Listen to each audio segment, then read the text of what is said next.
Hola, muy buenas tardes. Mi nombre es William Andrés Santana y a continuación vamos a comentar algunas obras del arte del Renacimiento, pero especialmente el arte que se dio en estos países como Países Bajos y Alemania, para los cuales se han elegido cinco artistas reconocidos y cinco obras representativas, pero que a la vez se van a quedar cortas en cuanto a representar la grandeza del conocimiento, de la técnica que estos genios manejaban para la época.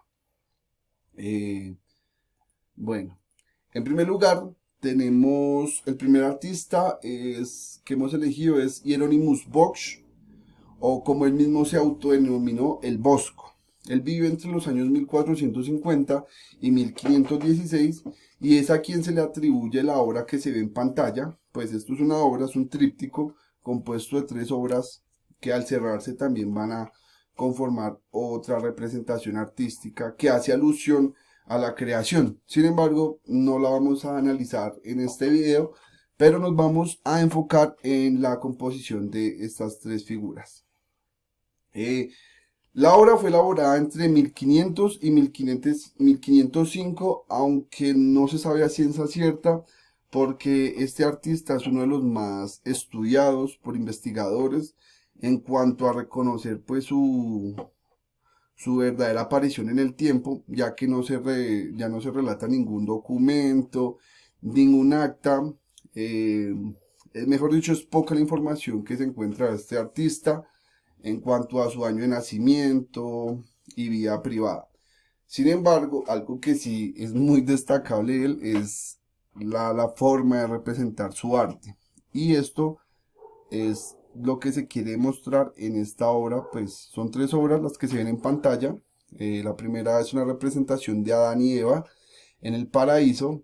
La segunda es una representación, la representación propiamente del Jardín de las Delicias, que vamos a enfocar. Y en último lugar está la estancia del juicio final. Mm, el tríptico, a mi parecer, tiene una consecución de actos en donde se representa, pues, de cierta manera no tan apegado al texto bíblico, se trata de representar la historia bíblica, desde el jardín del Edén hasta lo que tiene que pasar en vida, en historia, una cantidad de hechos, porque es una obra muy dinámica que muestra muchas escenas. Se muestran pastores, se muestran personas teniendo sexo, se muestra algarabía, se muestran figuras muy utópicas, diferentes. En cuanto a los animales, las geometrías que se manejan son muy alargadas. Sin embargo, pues a mi parecer, esto es una representación de lo que estamos viviendo actual para posterior llegar a un juicio final. Hay un componente fuerte en cuanto a representación alucinógena, por decirlo así. Se muestran figuras muy míticas, también grotescas, burlescas, pero la composición de arte da una noción de que no hay solo apuntar la atención en algo únicamente, sino que por donde uno mire va a encontrar detalles, va a encontrar fondos, va a encontrar interacción entre los personajes de la obra. Pero algo que vale la pena destacar de esta obra es que en el centro, pues si se puede decir en el centro, hay una clara representación de una fuente de agua. También en la parte del Edén siempre hay una representación clara de una fuente de agua, algo que no existe en la representación del juicio final.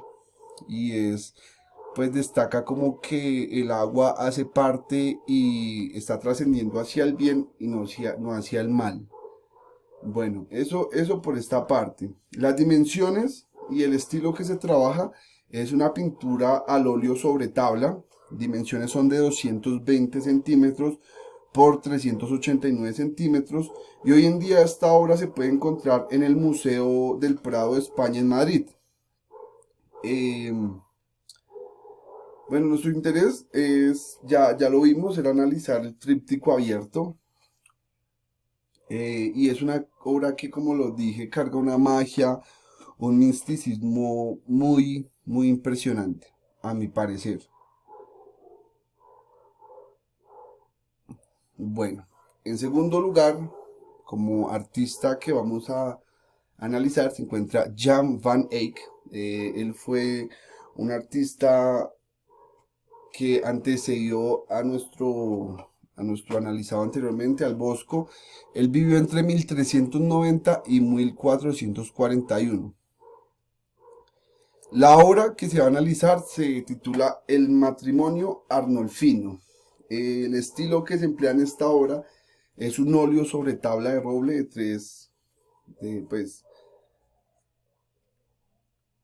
tres tablas verticales se disponen y es donde él va a conjugar esta obra.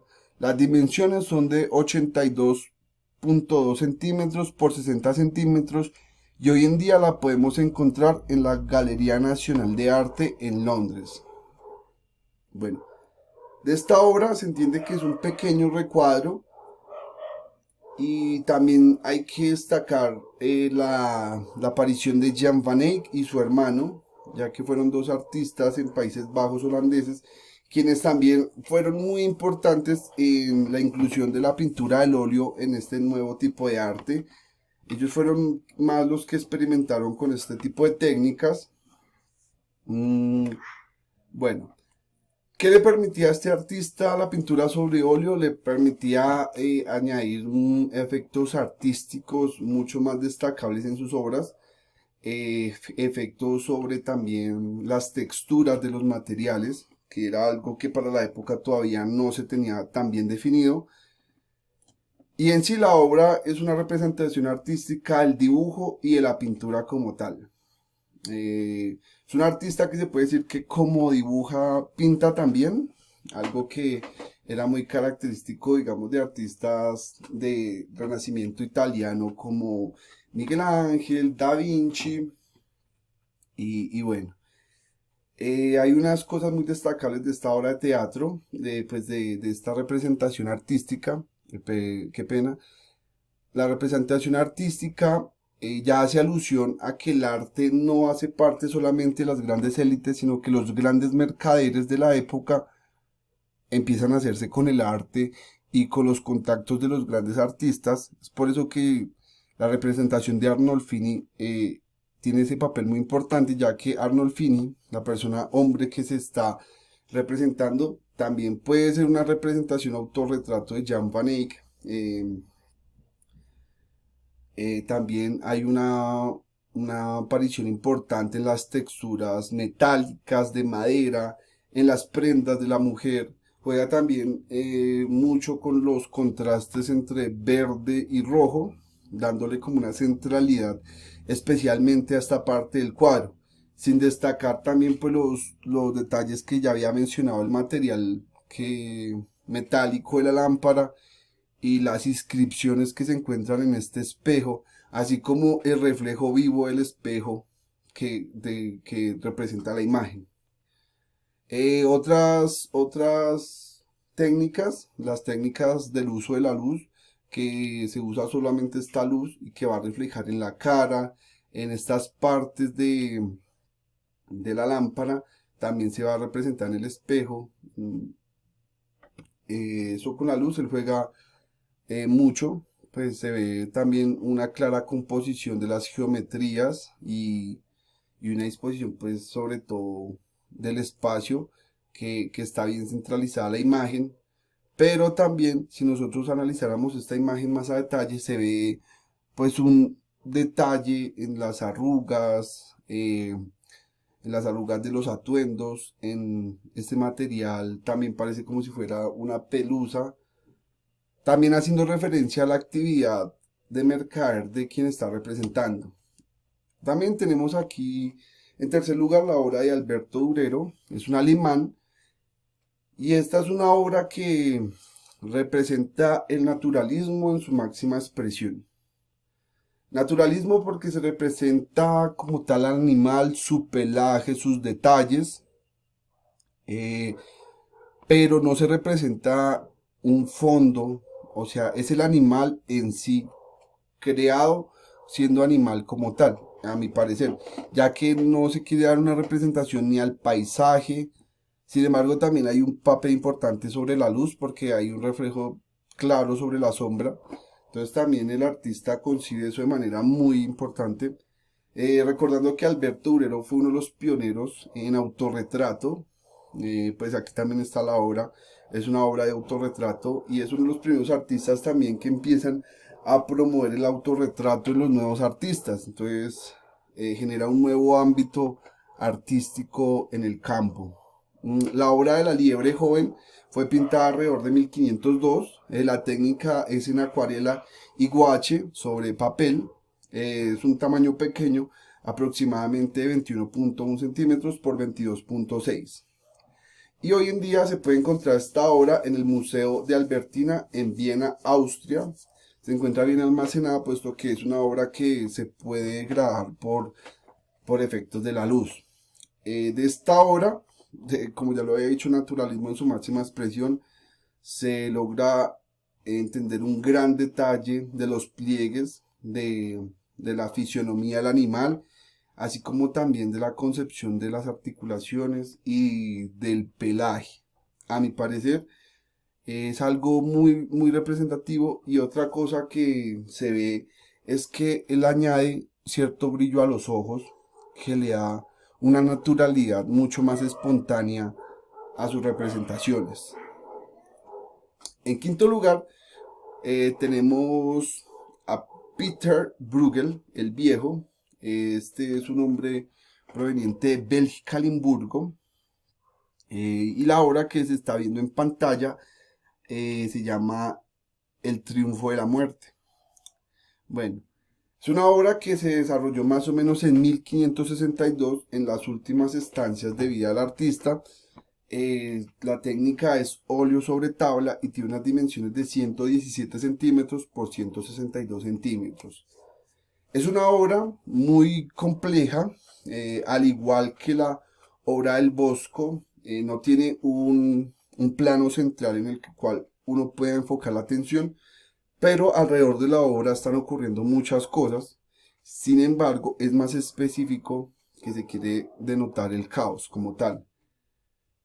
El artista también hace pues un gran esfuerzo en hacer una representación del espacio, en representar las nubes negras en el fondo, el paisaje claro y hacer como un punto de simetría en la mitad, en el cual hay una parte de bondad y hay una parte de maldad. Hay un gran detalle en los efectos, por ejemplo, de la mesa, en los atuendos, también en la concepción de los marcos y en la disposición pues, de los elementos artísticos que tiene esta obra. Bueno, y otra cosa que nos puede aludir esta obra es ese, esa repercusión fuerte del cristianismo que todavía se vivía en esta época. Porque es una representación clara del juicio final, de, de cuando van a caer justos por pecadores y en general se quiere hacer como esa transición del bien al mal y es lo que quiere representar. En esta obra, o por ejemplo, no hay como como ya se había hecho, como no hay un personaje principal, pues no se ve como la importancia que se veía en estos en estos artistas de generar, digamos, un enfoque específico, digamos, en los brillos de los ojos o en los efectos de los atuendos, pero se consigue gran detalle. Bueno, en último lugar se encuentra el artista Lucas Cranach. Él fue, él predominó entre 1472 y 1555, que fue la fecha de su muerte. La obra que se ve en pantalla tiene por nombre La Venus y el Cupido. La técnica que se maneja es el óleo sobre lienzo. Pues las dimensiones son de 213 centímetros por 102 centímetros y fue desarrollada alrededor de 1509.